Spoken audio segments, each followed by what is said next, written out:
Hi, my name is Fleur Turner, and I'm a State Counsellor for the Isolated Children's Parents Association of New South Wales, which is a volunteer group that strives for equal access to education for regional, rural, remote and very remote children.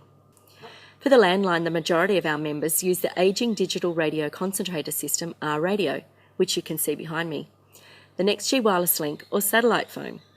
For the internet, the majority of our members access the Interim Satellite Service, ISS, or mobile broadband.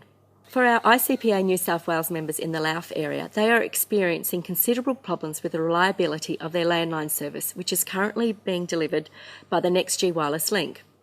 For example, a member's phone was out for 11 working days, 15 days in total, with no mobile coverage and no internet. Consequences were that students miss out on valuable phone and music lessons and the ability to speak verbally with teachers. Another member's phone was out for a month with the same consequences. Users are paying for services they cannot access.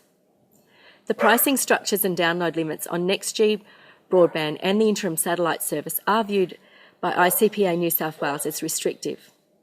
To use an example from Telstra, Big Pond mobile broadband plans are shaped, the largest plan being 25 gigabytes for $160 a month with no extra data available. The interim satellite service is the same with a limit of 20 gigabytes for $69.95 a month.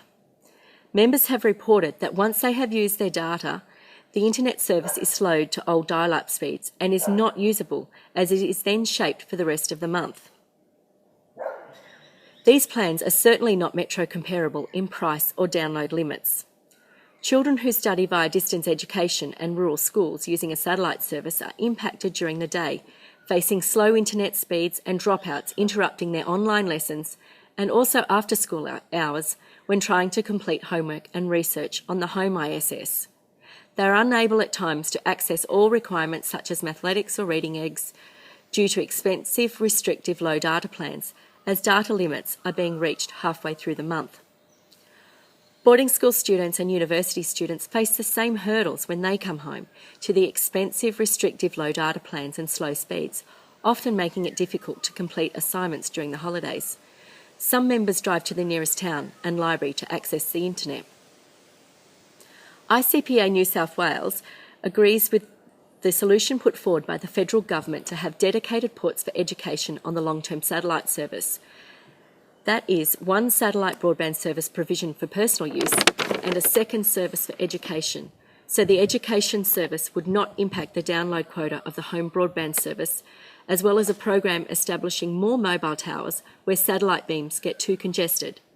It will be interesting to see what data plans and at what cost will be available on the long-term satellite service. ICPA New South Wales also believes that rural and remote schools should be prioritised with any future expansion of the mobile footprint under the Mobile Black Spot program, and that the program should place focus on more remote areas for the distribution of mobile base stations. Thank you.